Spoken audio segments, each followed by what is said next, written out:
खिल गए नहीं। इस फुल की एक दिन उम्र होंगी है। जनाब यह कलम है, इत्थों कलम लै लीए असीं फर्जी तौर पर इत्थों लैके इधरों कट दईए, इत्थों लैके इधरों कट दईए।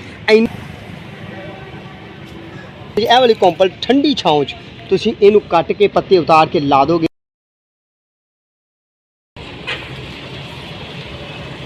अस्सलाम वालेकुम रहमतुल्लाहि व बरकातहू। शहराज गार्डनिंग आई खुश आमदीद वेलकम कहने जनाब तुहानूं अपने गार्डन अपने काम की उम्मीद करने सारे दोस्त ठीक ठाक होंगे, सारे राजी खुश होंगे, सारे अपने बाग परिवार नाल ते मामलात नाल सारे राजी खुश होंगे। अज असीं गल करनी है, जिहड़ा मेरे पिछे प्लांट है ये नाम तुम तारफ करावांगे। ये घर विच किस तरह उगाया जाता है, ये उम्र किन्नी होंदी है, ये फुल किस तरह के होंदे ने, ये मामलत किस तरह के होंदे ने, सर्दियों किस तरह ते गर्मियों किस तरह। वो तो पहले तुसीं साडे चैनल सबसक्राइब कर लो, बैल आइकन दे बटन दबाओ ताकि अगली मुलाकात बासानी हो सके। ठीक है जी। तो मैं एक गार्डनर हाँ, मैं एक माली हाँ, नाम है मेरा इम्तियाज़ माली, पंजाबी का व्लॉगर तो नर्सरी मैन।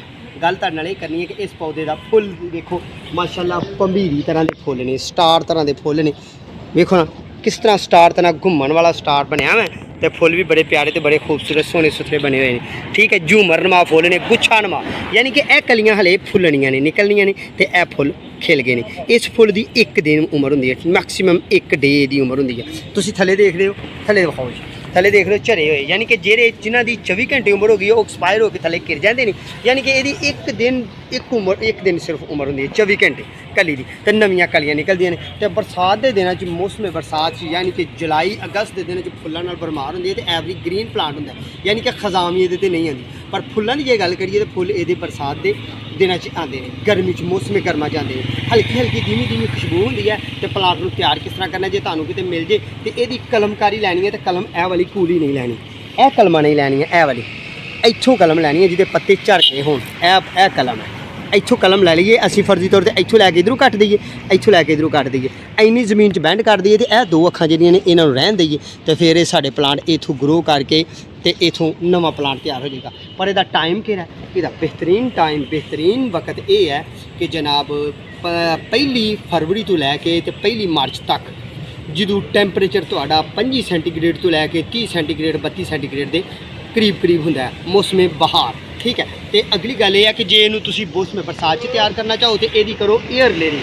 एयर लेयरिंग किस तरह करनी है, और मेरे चैनल पर जाओगे मैं मुफ्त में पौधों से ये भी एयर लेयरिंग की है। तो अज फिर मूड आया सी कि गल करिए, जबकि असीं एयर लेयरिंग करनी है तो इस प्लांट को इत्थों रख के असीं इन्ना इहदा उतों जिल्द इहदा छिलका उतार देना, मट्टी लैनी है उपर ला देनी है, ये शॉपर लाने ने, शॉपर ला के उधर उधर बन देना।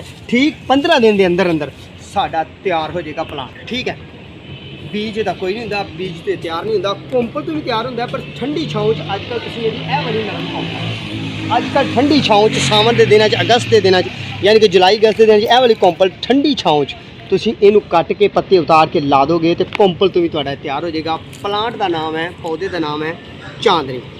लो फिर अज दीयां गल्लां इन्नियां काफ़ी ने, दुआवां च याद रखना है, अपना तो अपने प्यारों का ख्याल रखना है, तो साढ़े हक अंदर दुआ करनी है मजीद गार्डनिंग मजीद माली पुना, तो मजीद अपने गार्डन को हरा भरा करने वास्ते चैनल सब्सक्राइब कर लेना, तो वीडियो साड़ियाँ देखते रहना। जे मेरी गलबात चंगी लगे तो लोगों शेयर करना है। आओ फिर तुहानूं मुकम्मल गार्डन का इस पौधे का व्यू करांगे।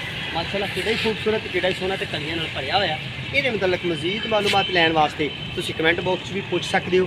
पोर्ट का भी प्लांट है तो ये ओपन टैरस का भी प्लांट है, यानी कि गमले च असीं ला सकते हैं। अपना तो अपने प्यार का ख्याल रखना, साढ़े हक दुआ करनी है। अगली वीडियो का इंतजार करना, इंशाअल्लाह दोबारा फिर मुलाकात होगी। उन्हीं देर तक अपनी मेज़बान से अपने प्यारे इम्तियाज़ माली को इजाज़त। अस्सलाम वालेकुम, अल्लाह ने जवान।